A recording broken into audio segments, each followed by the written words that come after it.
This is a Dude Studios production. And hey, I'm the dude.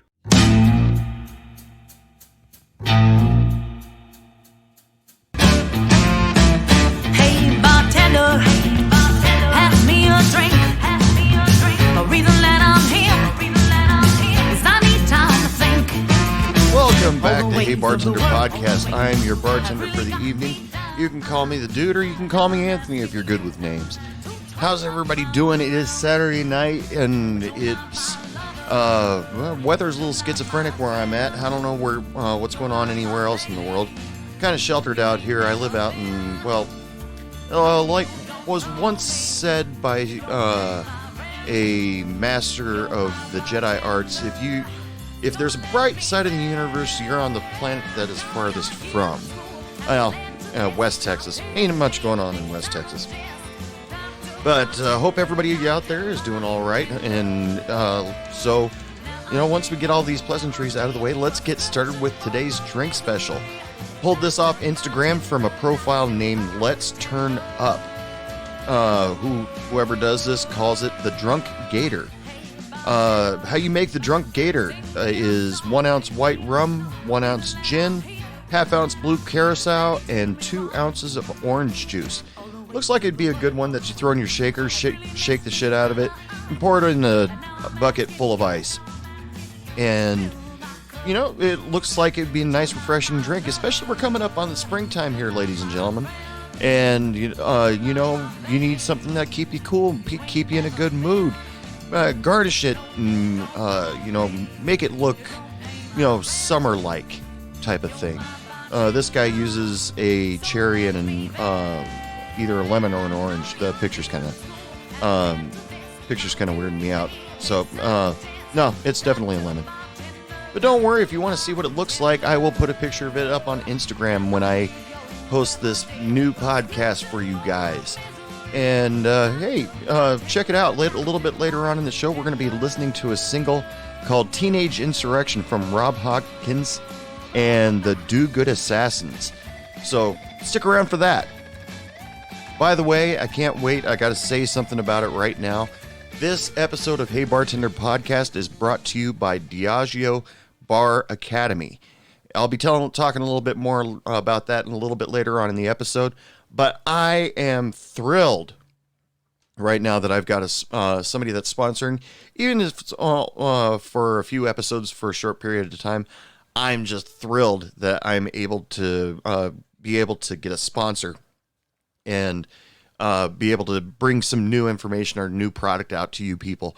So we'll be talking about Diageo Bar Academy a little bit for the next few weeks, and but I'll give you some small details at every podcast. Cool? So anyway, this week episode, it was pretty much just thought up on the fly. I was talking with an old friend over the weekend, and she and I were just joking around. She didn't really know me back when I was a bartender, but she's actually been on the show before, Cynthia Torres. And, I just gave her a call. We caught up for a little bit. And, we talked about her karaoke days. We talked about my bartending days and stuff that I'm doing nowadays. And she started asking a lot of questions about me being a bartender. And I'm sitting there going, just listen to the podcast. Every story I tell on there is true. And she kind of challenged me. She was sitting there kind of saying, but you never really talk about hooking up or anything like that.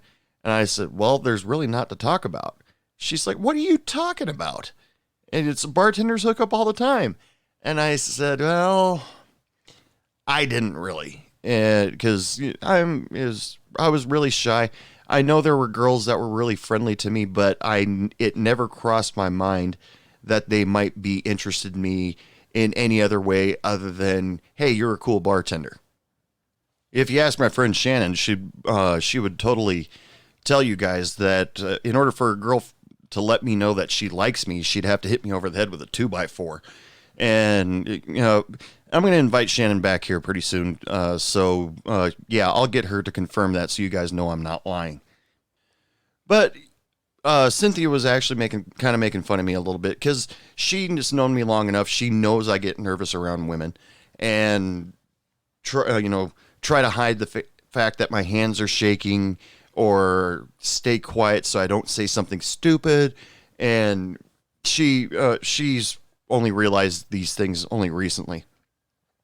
But when we were talking about, she's like, you never talk about any of the hookups that you did while you were bartending. I said, well, I really didn't have any. And she's like, what? You weren't a bar slut? And I'm like, no, unfortunately, no. Damn it. I just wasn't raised that way. My dad always treated my mother with the utmost respect, and they're still together. And I learned pretty much everything I know about women from him, and the key thing that he always taught me was to be respectful. And that's not really hard to do. Plus, going to school from pretty much second grade all the way up through high school, boys were outnumbered by women because the schools that I went to were formerly all girls schools, but they started bringing boys in, but they were only bringing them in one or two classes at a time. So all throughout my grade school and high school career, I was constantly outnumbered by women.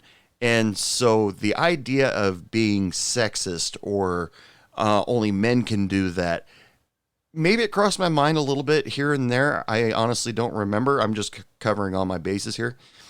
But it was tough to even debate that in my head that, guys are better than girls. Because, in high school, there were girls that ran circles around the guys that played basketball. And some girls that could throw a baseball way faster than any of the baseball teams.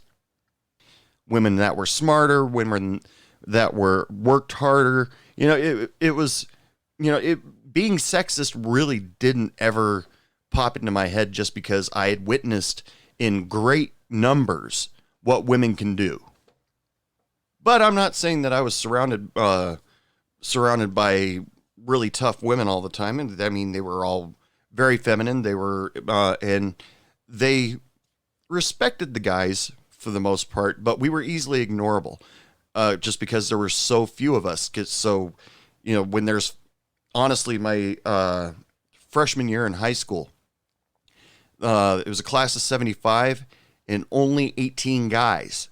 And so we were heavily outnumbered. There were times where I felt like the guys kind of had to bundle together in order to survive. But the girls treated us with respect. But since there were only 18 of us, none of us really got together or hooked up with any of them unless there was a special event coming up like semi-formal or prom. One thing that I'll never forget in my junior year, still the ratio was huge of women to men in my class. And the school actually debated on only allowing my school's students to go to prom. Nobody was allowed to invite anybody else except for students that went to our school. And even I knew that was a really dumb idea. I mean, there were, that we would have to go 2 girls for every guy, which, doesn't sound like a horrible idea, but it's unfair to the girls. I mean, I was gonna stand up and stick up for them and go, listen, that means only about 25% of the girls will be able to have a date for prom. We can't only limit ourselves to people that go to school here. But then all of a sudden, one girl stood up and said, before I could stand up for the girls, she goes, but all the guys here are dorks. And then I looked at my buddy and he gave me that look like, okay. And then in my head, I sat down and I thought, well, you're on your own. But that's where all the respect and everything started for me. I mean, I had an older sister, so I learned a lot of things from her. Her boyfriend didn't like it when he did that, so I'm not going to do that. Or I walk down the halls and see a girl crying because some guy did something to her, and I said, okay, that's not going to work out. But The thing was, most of the guys that I went to school with, we were, outnumbered heavily, but we were still very protective of the girls that we went to school with, even though most of them didn't need it at all. There's one girl I remember that was probably stronger and more agile without being a gymnast than anybody that I've ever met personally in life. And I'm not saying that she was like roided out or her body was chiseled or anything. She still had a that phrase is going to get me in trouble, isn't it? I should edit that out, but I'm not going to. She still had a very feminine body, but her body wasn't chiseled, but she was a swimmer, and she was always in great shape. So, there was one day where I even decided to yell at one of my classmates because he kept smacking her in the leg with something that he made in art class, some kind of stuffed animal. And she asked him to stop twice. And for me, that's enough. And then I turned around and said, "Hey, when a girl says stop, you stop." And he backed off. There was no fight. He understood he at that point understood what he was doing. And so he stopped and walked away. And I guess it was heard around that junior hall because years later I talked to another friend that I went to high school with, and she's like, "Oh, I remember that." And I was like, "Really?" And so that weirded me out because I couldn't even remember if she was at school that day. Sorry, Heather, but that's where it all started for me. Treating women with respect. Lessons from my dad, lessons from watching the girls around school. I was a very quiet guy in school, but the girls pretty much knew they could trust me and could talk to me about anything. And I sit there and listen. And most of the time I kept my mouth shut. One, because most of the girls I went to school with were very pretty. Actually, all of them were. And I was always afraid of saying something stupid around them. And, it was just my thing. And, you want to, these girls, they wanted to talk to somebody that was non-judgmental and wanted somebody to listen to them. That was me. And my friend Jeff and Richard. Well, anyway, a lot of us guys were like that. And I can honestly say that majority of the boys that I went to school with in high school treated the women with the utmost respect. However, there were one or two bad seeds here and there, but we don't need to get into that.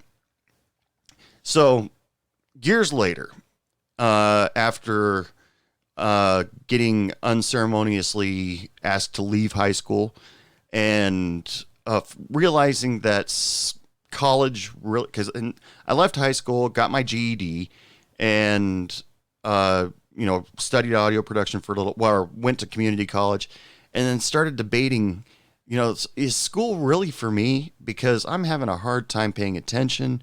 I'm having a hard time keeping up. And so I start, run out and start getting a job. And then the whole cycle starts over again. I go, my first real job where I had to fill out a W-2 was for McDonald's. And I treated the girls there with nothing but respect constantly. And a lot of them greatly appreciated that. Some of them were really weirded out by it. And, but there came to a point where I realized, one, I didn't know how to make the first move on any women, still don't. And two, some of the women just kind of played with me, and not in a sexual way or anything like that, but it was a mind game.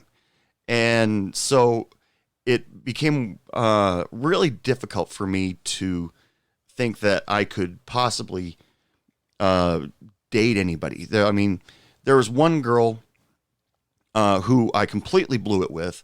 She had one of her friends give me her phone number, and me being paranoid, I thought this must be a joke. Her friend's probably trying to set her up and gave her phone number to me without asking her, thinking that we'd be a cute couple. Okay, the problem was I actually liked the girl, but for some reason I was just like, no, this is fake. There's somebody's trying to pull a fast one on me. Turned out she liked me too, but I completely blew it with her.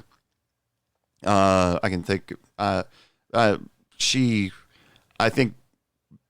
we hung out a couple times, but I never made a move on her. So she, pretty much moved on. Then there was another girl who I asked out on a date like twice, and she ditched me both times. I didn't have a car at the time. She would have had to drive. And the first time we agreed it, okay, tonight, let's go out, 7:00. She was like, cool. And then, she said, cool, I'll give you a call.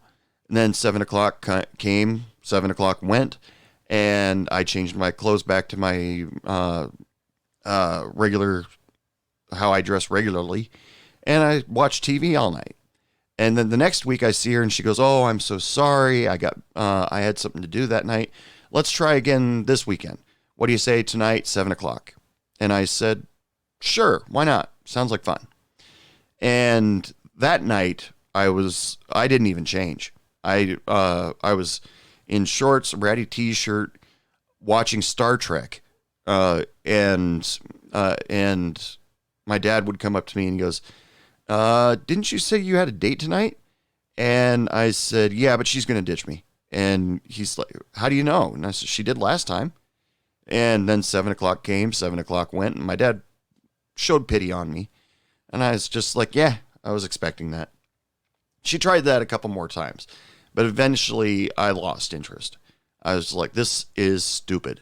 So I moved on. Then I had a girlfriend for a little over 3 years while I was going to the art institute, and everything was going really well. Eventually, I finished up at finished what I could do at the art institute.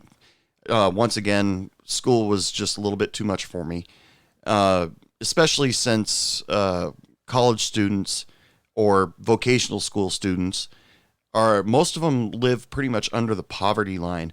And I was having a hard time scrounging up money to live. And because I knew that if I got a job and then went to school at the same time, one of those was going to suffer. I was going to be either too tired from studying to go to work or too tired from working to go to school. And what wins every time? Sleep. But a little bit later on, after going through a couple jobs that I just couldn't hack it at, I saw an advertisement in the local newspaper, or was a commercial on TV or something like that, for bartending school. And I thought, well, bartending, I can do that. So I took the 2-week course. Their job placement assistants just sucked. And I ended up being a banquet bartender for a little while. Then I got my first job as a full-fledged bartender behind a bar in an actual bar restaurant.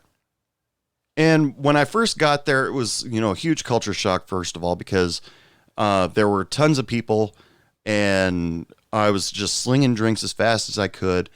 Didn't have really any time to talk to anybody. And since I was new, I didn't know what to talk about. Because like I said, I've always told you guys, I do not talk about sports.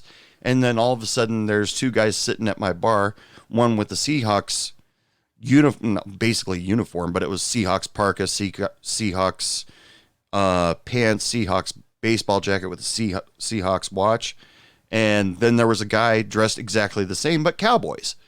And, I can't talk about football with these guys. I don't know shit about football. It was a lot of stuff like that, trying to get to know these people. And at first, generic conversations, trying to be nice. And that was getting me by as far as I could tell. But sure, there were a lot of really, really pretty girls that hung out in my bar. there was a problem. The first problem that I first saw is that everybody in the bar knew each other. They had all gone to high school with each other, possibly even grade school with each other. And so they weren't really all into talking to somebody new. You know, they were having trouble wanting to talk to me because they didn't know me as much as I was having with them. But at the time I had a girlfriend, and you know, I'm not the type of guy that would cheat on her and during that job. And so I, you know, just pretty much stuck to myself, and with a little bit of help from Shannon, learned a little bit more about customer service. But after incredible fight and breakup that I had with my girlfriend, I don't even remember why we totally broke up. It might have been my fault. Don't know. But that's when I started thinking, okay, got to start, you know, put myself out there again. And once again, I realized I don't know how to talk to women. I don't know how to start a conversation. I don't want to use pickup lines, but everything I say could be construed as a pickup line. So how the fuck does this dating thing work anymore? Then one of the regular customers that I had, I'd always thought she was really pretty. She came into my bar regularly, and she always had a pretty smile on her face. And every time I saw her, I'd wave, I'd smile at her, and she'd smile back. And you know, I tried to be nice to her, but there was an issue with her. I don't want to say her personal values, but it was like family traditions. I think it would a good thing to say, because her family originated in the Russia area. I don't know which area of Russia, but there was a large Russian community that lived nearby my bar. And she pretty much didn't really, I never saw her on a date ever. And, you know, I'd just smile, strike up a little bit of conversation, a little bit with her, try some Russian phrases that I pretty much learned off of Billy Joel's Live in Russia DVD, like spasiba, spasiba, which I guess means hi, hello, something like that. Or Mea Samut Anthony, which I think, if I said it right, probably means my name is Anthony. And she corrected me on my pronunciation, and which I probably lost all of that, and my pronunciation is horrible. So anybody that lives in the Russia or any of the outlying areas, if you're laughing at me right now for trying to say a phrase in Russian, feel free to go for a full-on belly laugh. Just have fun with it. But once again, I never made a move on that girl, just because I started thinking, well, you know, if I fool around with the girls in my bar, then there's a possibility that I could lose business. I could make the bar look bad. I could, you know, the reputation of the bar could go. But little did I know that all majority male bartenders' reputations are that they're bar sluts. But I was like the absolute worst at it when I was single. And it was tough to try to talk to a girl because majority of the time the girls came in with a group and they were there to shoot pool. And the pool tables were really far away from the bar, and I didn't wander outside the bar very often, maybe to pick up a few pieces of glassware, empty an ashtray. Well, I was horrible at emptying ashtrays. By the end of the night, the ashtrays were usually overflowing. But, I didn't really try to strike up a conversation. I'd walk by, maybe say hi, because if they were with a group of girls, that usually means that they just want to be with the girls that night. No guys, just us girls. We have fun. We listen to Journey on the jukebox, and if a guy comes near us, we tase him. That sort of thing. Or the girls were with a guy, and I didn't know what their relationship was, and I'm not about to hit on a girl in front of her boyfriend or let alone even who has a boyfriend, because me personally, I think that's disrespectful to the guy. I don't care what the status of their relationship is, whether she's completely unhappy or or if they're really doing well. I don't care. I do not hit on girls that are in a relationship. And then anybody that knows me would say that shows, because I'll talk to a girl for a long time, gather information from her, and when I realize that I've got the information that I need, like she's single, she has a good job, she's smart, she's funny.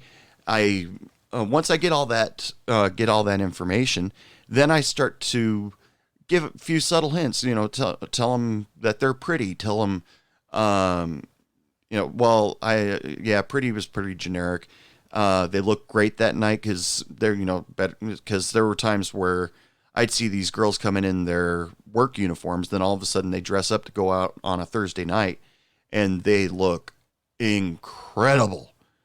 But I just like, wow, you look great tonight. And they, oh, thanks. And, starting a conversation in a bar that had 4 pool tables, that was kind of tough for a bartender to try to strike up a conversation. Some girls came up and sat at the bar every now and then. And I would talk to them a little bit, but it would be short, replies to me. It's, hey, how you girls doing? Fine. Okay, that usually tells me that they're not interested in, other than just talking to each other, and then fending off all the guys that kind of wander up behind them and in between them, saying, "Hey, what are you girls up to tonight?" And them with a completely disgusted look on their face, oh God, another one of these guys. In fact, I remember one night I was working with another guy. He was like, "Hey, I think I know those girls. Can you do me a favor and go over there and see if the one on the right is married?" And I was like, "Yeah, sure, no problem." Okay, weird. But I walked over to the girls and I said, "Oh, what's going on? What brings you girls here tonight?" "Oh, we're just here to hang out. My friend here's out of town. We just wanted to come out and have a quick drink and talk with each other." And I said, "Old friends, huh? Any good stories?" And they just both laughed it off, and one of them said, "Oh God, we have stories." And I said, "Oh, you got to tell me at least one." And somehow I got one of the girls to tell me about the time she did a cement mixer. And now, for the uninitiated, and a reminder for the veterans out there, a cement mixer is 1 shot of lime juice and 1 shot of Bailey's, or you can do a layer shot with that. That's totally up to you. And you throw that in your mouth, swish it around in your mouth, and the lime juice causes the Bailey's to curdle. And it's disgusting. And it's more of a bar prank than anything else. And she did the motions where she took the 2 shots, and I got to see both of her hands.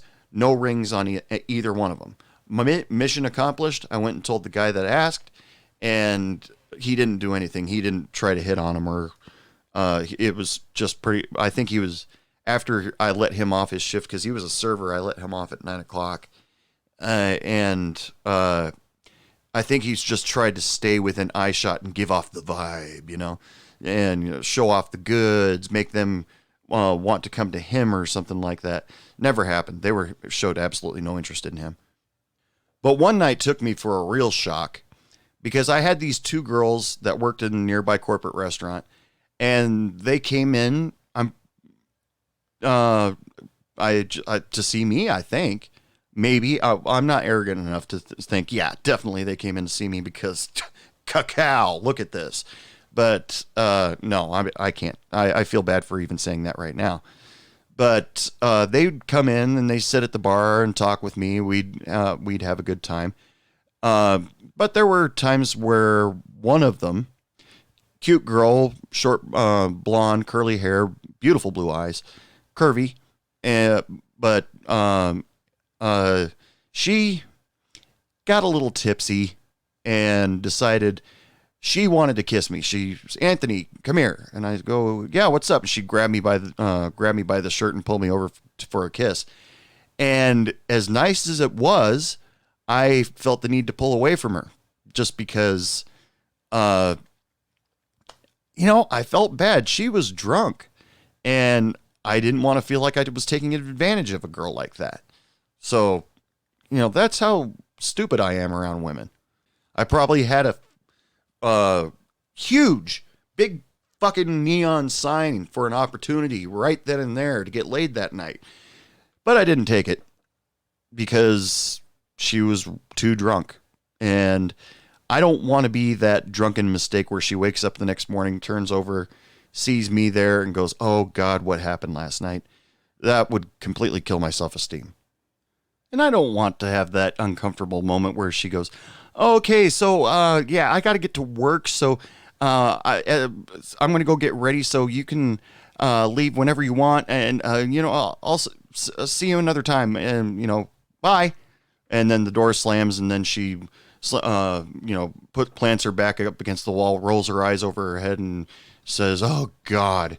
And, I never wanted that to happen to me, even though that might not have happened, and I'm just thinking of every stereotypical rom-com there was out there where something like that happens. In the last year, we've had so many challenges. The hospitality community has shown we are able to adapt and bring new ideas for both guest experiences and industry standards. United States Bartenders Guild and Diageo have also reimagined the world-class bartending competition, creating for the first time ever a virtual week-long event that anyone over 21 is invited to attend. Visit www.diageobaracademy.com and you will be able to watch the top 50 bartenders compete in fierce and exciting challenges to represent the United States at the Global Finals in Madrid, Spain, July 2021. There will also be more than a dozen events, including expert-led panels by talent from around the world. One contender will be crowned the 2021 U.S. Bartender of the Year at the big announcement event on April 6th at 4 p.m. Eastern Standard Time. Register now at www.diageobaracademy.com. That's DIAGEO baracademy.com. Hey, bartender. But a lot of customers out there want to kiss their bartender. There were tons of guys out there that wanted to kiss the female bartenders I worked with, and for some of the female servers. It only maybe happened every once in a while for me where, something like that would happen. It was that cute blonde girl. Then there was this other girl that was, she come up to me and asked me for a kiss. And I'm like, that's okay. She wasn't hard to look at, but I didn't want to do it. And, but she's like, oh, come on, just a quick kiss on the cheek. And I said, all right, fine. And I go in for a kiss on the cheek, and immediately she turns her face for a kiss on the lips. That happened once or twice. Same girl, though. And that made me a little bit uncomfortable. But have you, just giving up the whole opportunity of, I think back on it now, and I keep thinking I had a few opportunities out there, but I never took them.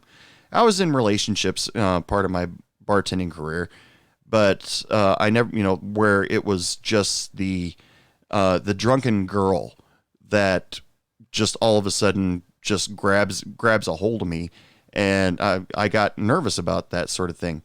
And I mean, there's probably a handful of you male bartenders out there right now. They're going, "Oh, come on, dude, what the fuck is wrong with you?" Well, like I told you before earlier in the show, that was just the way I was raised. I didn't take advantage of women. I didn't do anything like that without express permission, or they basically hit me over the head with a 2x4 saying, "Hey, I like you. Let's do something." And I'd be like, "Oh, okay, cool." And then wonder, is this a joke? Are they pulling a fast one on me? She lost a bet, didn't she? Yeah, that's how bad my self-esteem is. There were a couple times where I sat back and thought maybe they are interested, but they did come in with a guy, and so I can't make any movements on it. Where some of my coworkers, they just saw a pretty girl and they were just like all over that. If their boyfriend wasn't with them that night, game on. But since I knew the customers, I didn't want to have to deal with his, "What are you fooling around with my girl?" I didn't want to have to deal with that. And the times where I thought there was a possibility that a girl might be interested, it's like when I would do something behind the bar that do my personal bar tricks. I wasn't a flair bartender because every bar I worked at, the ceilings were too low to do anything interesting, except, maybe just a shallow flip or multiple bottles in one hand, that sort of thing. I remember one girl, she asked for a Long Island iced tea, and I grabbed the vodka gin rum triple sec in both hands, 2 bottles each hand, poured all 4 liquors all at once, and then slammed them down back into the well. And she turned to her friend and she goes, "I love it when he does that." And I was like, "Ooh, really? But your boyfriend is over there playing pool." Okay, never mind. But there was one time, I will admit, this is the first time I've admitted this. And, I keep it quiet from all my friends and family, but then all of a sudden I want to tell all my podcast listeners about this. But it's about time I got it off my chest. There's this one time I'd just broken up with my girlfriend. I was in a bad place. I was depressed. I was angry. I was, it was, things were moving too fast. I tried to slow it down, but she took that as I was only using her. And I tried to calm her down, and it didn't work because I keep not saying this about all women, but the times that I've tried to tell a woman to calm down ended very poorly. But a couple weeks, maybe a month after, I decided, okay, I'm done with this. Because basically I ghosted her after the stuff she said to me in that last encounter. I started ghosting her. I wasn't going to answer the phone anymore. Because what she said was hurtful. And about a month after that, I was taking a vacation from work and my day job, and Barb called me up and said, "Hey, listen, I need to go home early. Do you mind covering my shift?" And I was just like, well, shit, I'm not doing anything. All right, fine, I'll do it. Waste my vacation day and make a couple extra bucks, whatever. So I went into the bar, and it was a busy, busy, busy night. And there's this one girl who took an interest to me and was insanely aggressive about it. And I was, aggressive women, kind of fun, but scary at the same time. But, I'm, trying to work, and she's like, "Hey, what are you doing?" And then, trying to grab me, pinch me, slap me in the ass. And I'm okay, that's good. Thanks. And then even one point where she pulled me behind back into the office, which was right off the bar, just to make out with me. And I let it happen for a few seconds, but I was just like, okay, that's good. Thanks. And she propositioned me to come over to her place right after that. And I was like, well, I got to close the bar. So, I'll let you know. Give me your number, and we'll see what happens. Now, like I told you, aggressive women kind of scare me, sort of. And so I was actually thinking, there's no way she's going to be awake by the time I'm done cleaning up the bar. Well, by the time I was almost done cleaning up the bar, she had called the bar, because I didn't give her my number. She called the bar and said, "So are you coming over or what?" And something in my head, I'm sorry, ladies, if this comes off as sounding like a pig, but something in my head thought, why not? I just got out of a bad relationship, and maybe this will take me out of this funk that I feel like I'm in. So and she seemed okay. Like I said, a little bit aggressive. I'm not going to go into the gory details, but I did go over to her apartment, and we sat and talked for a little bit, and then one thing progressed to another. And without going into the gory details about it, ladies and gentlemen, it didn't work for me because, and part of me, yes, felt bad because it was going to be a one-night stand. Once I left her apartment, I said, I can't handle this woman. It's going to take a better man than me to be able to handle that. Because honestly, I don't think you should walk away from sex bruised and bleeding. And, that's just my preference. Some people are into that, but not me. The embarrassing hickeys on your neck, and I don't care what anybody says, a frozen spoon does not take a hickey off your neck. And, parts of me where she bit a little bit too hard and, blood basically was drawn. Yeah, that was uncomfortable and kind of scary. But the next time I talked to her on the phone, which was the night after, I went to my day job and, spent the whole day at work, and as I was driving home, she gave me a call, and she asked if I wanted to come over again, and I said, listen, you're a great girl, you're really pretty, but I can't handle you, because I know you like to bite, you like to scratch, you like to leave marks in general, and that's just not my speed. I'm sorry, I can't do that. And she said, well, I can probably calm down a little. And I said, listen, it's probably going to end badly anyway. Stay in touch, come into the bar, say hi every once in a while, please. But I don't see this relationship progressing any farther. And she took it well. I was scared she was going to go off on me saying that I just used her for sex or something like that, when she completely instigated everything. I swear to God, with my hand on the Bible, she instigated everything.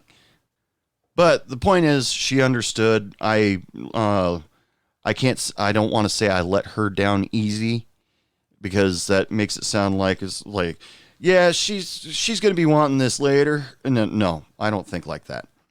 But, it was a tough conversation because I'd never talk to anybody like that. Usually the girls broke up with me or ghosted me, and this time I actually did the breakup, so it was new territory for me. Anyway, enough about that. It is break time for me, ladies and gentlemen. Time for me to go stand outside, have a smoke, get a breath of fresh air while smoking, and have a ice cold Coca-Cola, and then get back to work. But until then, I'd like to introduce this week's musical guest.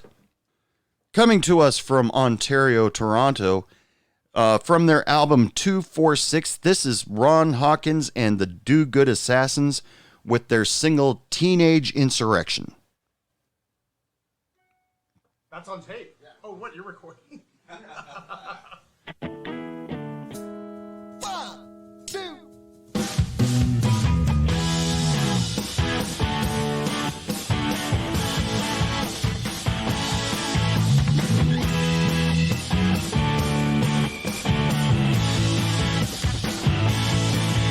Your default dispositions don't want to know. An act of surgical precision just to make it so. 'Cause there's a natural selection we're chained to the world. Just like a teenage insurrection, it's inevitable. Oh, for sure.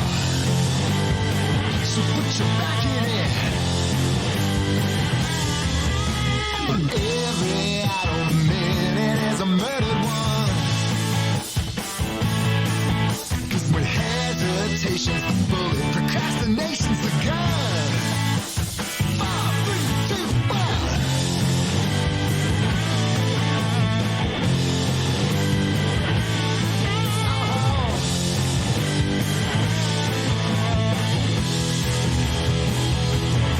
So would you keep this on the down low? We don't need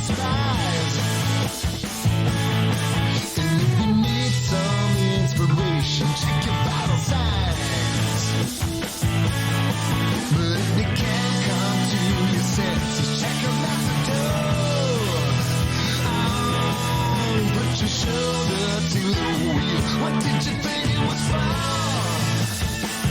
Keep me far.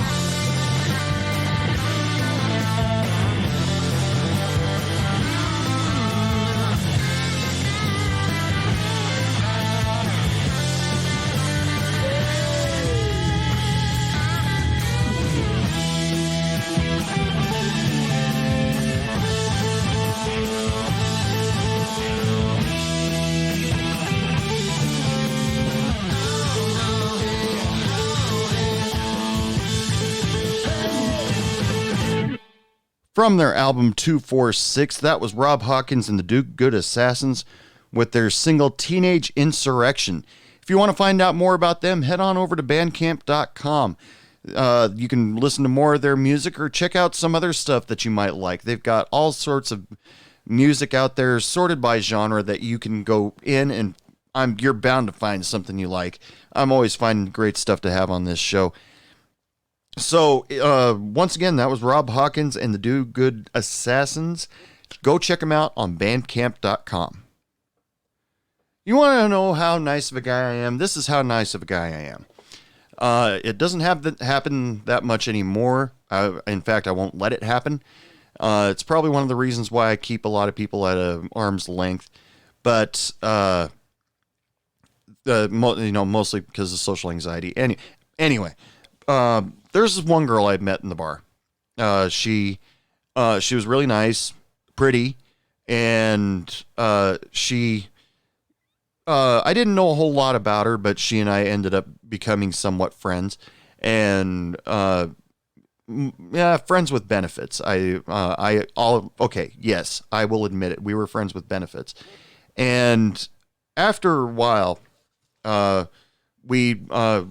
we'd only see each other every once in a while, but then came a day where she said, "I'm a little short on my bills this week. Can you loan me $50?"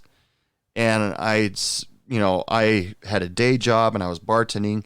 I thought, I can spare $50. Yeah, sure, why not? And so I lent her the $50, and at that point in time in my life, I sat back and thought, $50 is there's an old rule that I've heard said by many people that says never loan money that you're going to miss. And at that time, I thought $50 was a good cap. Don't loan any more than $50. And so she'd take that money, and then she was able to pay her bills, rent, whatever. And then a few weeks later, it would be, hey, I'm a little short. Can you loan me a couple more bucks? And then I'd just $20. And I'd be like, well, okay, here's $20.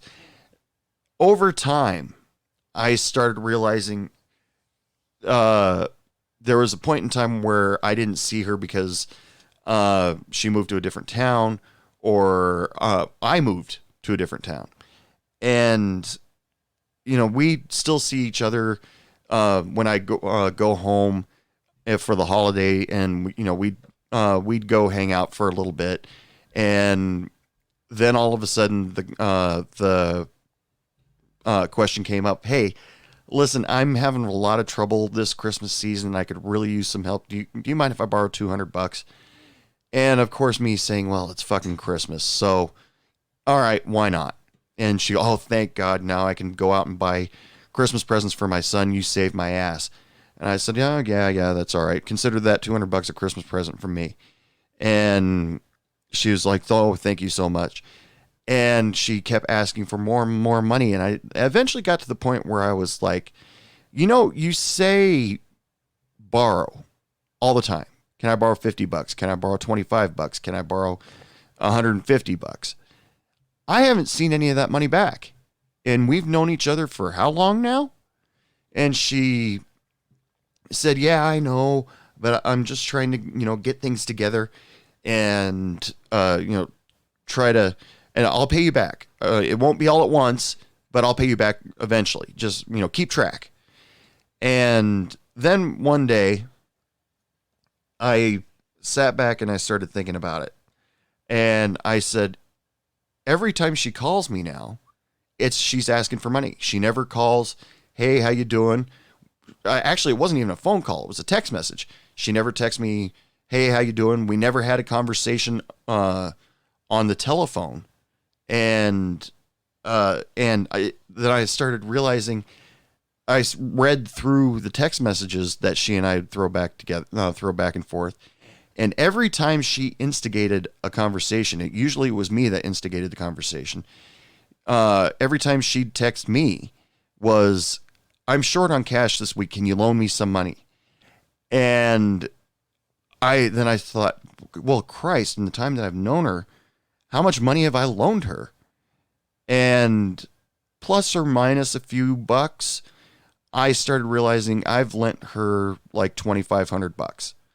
And I sat back and I said, this is stopping right now.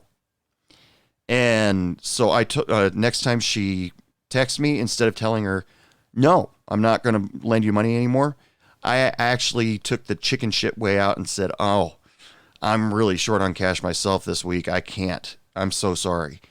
And she goes, oh, it's okay. I'll find another way. And then I wouldn't hear from her for a few weeks. And then sure enough, after a couple of weeks, she'd say, hey, I'm really short on cash this week.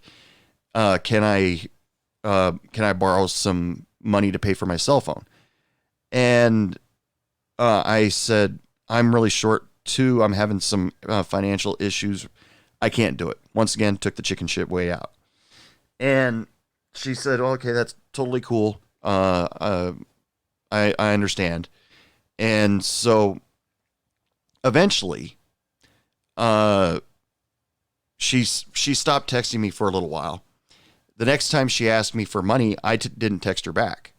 And it was another text. Look, I'm a little short on my cell phone bill this week. Can you help me out? And I ghosted her. I was just like, this is the only way I'm going to get out of this. But she played on my heartstrings when she said, okay, I understand that you've loaned me tons of money and you're getting tired of it, but keep sending me jokes like you have been, because they really help me out through my day. And I send her stupid memes or song lyrics or something like that were ironically funny at the time. And finally, the last interaction we had, I had just broken up with another girlfriend.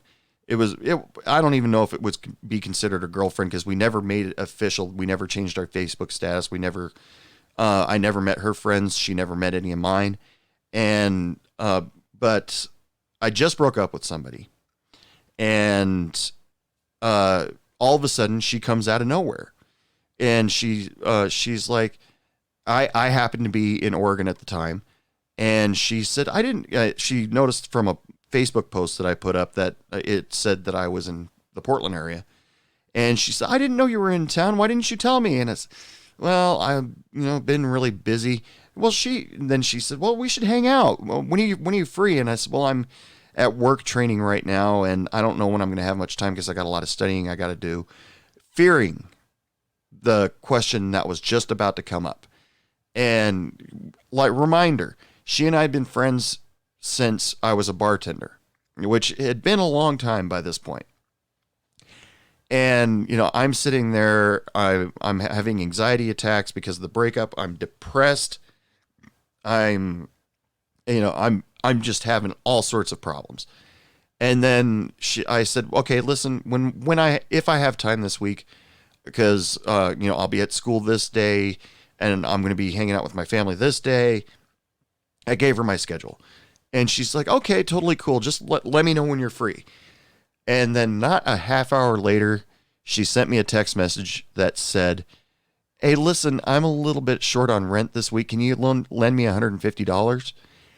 And at that second, I blocked her on my cell phone.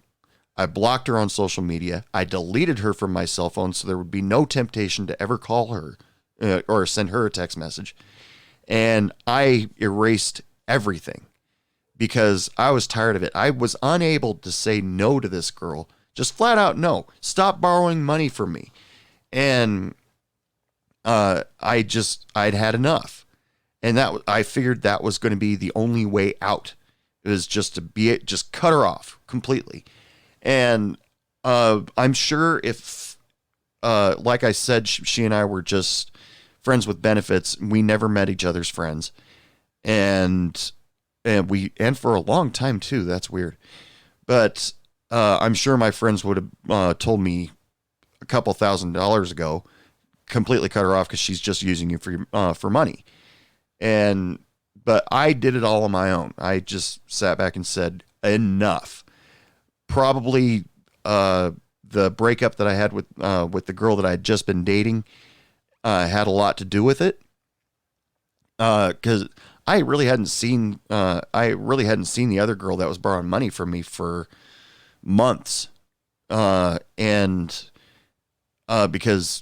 are probably close to a year. And just because I live in a different state, and plus I was in what I thought was a relationship for a few months, so I really hadn't had any business with her. But then, out of nowhere, as if like no time had passed, she asked for $150 to pay her rent, and I said no, done, not going to happen again. Well, I did say no, but then that's when I started blocking her and all that stuff so she wouldn't text me, and I erased all of her information so I couldn't text her. Now there are times where I sit back and I wonder how she's doing, if she's doing okay, if she's financially stable, if she if she has a good job now, but ultimately I sit back and think it's healthier for me to just completely cut her out of my life. And because I don't make as much money as I did when I bartended. Anyway, people, that is last call for alcohol. Come on up to the bar. I'll set you up something nice. First of all, I got to thank Rod Hawkins and the Do Good Assassins for letting me use their single Teenage Insurrection. Remember to go check them out on Bandcamp. They got a lot of great stuff. I also need to thank Let's Turn Up on Instagram for letting me, well, whether they knew it or not, use their drink Drunk Gator. If you want to go check out more of their stuff, they got some pretty cool drinks and stuff on their Instagram page. Go to @Let'sTurnUp on Instagram. I never should have ate before I started recording this podcast. Let's Turn Up on Instagram and go check out their stuff. They got some pretty cool stuff pictured on there. And also, always, I need to thank more often Laura Hope and the Arctones for the theme song for Hey Bartender podcast. Fits my show so well. Thank you so much for letting me use it. But until next time, ladies and gentlemen, that is the end of the show. So, whatever you do out there, I hope you have a good day at work. Remember, customers are just born jerks. Not all of them. Some of them are actually most of them are actually really cool, but you do get the occasional Karen out there. But just remember, Hey Bartender Podcast wishes all of you lots of love, lots of sex, lots of happiness, and don't take any shit from anyone.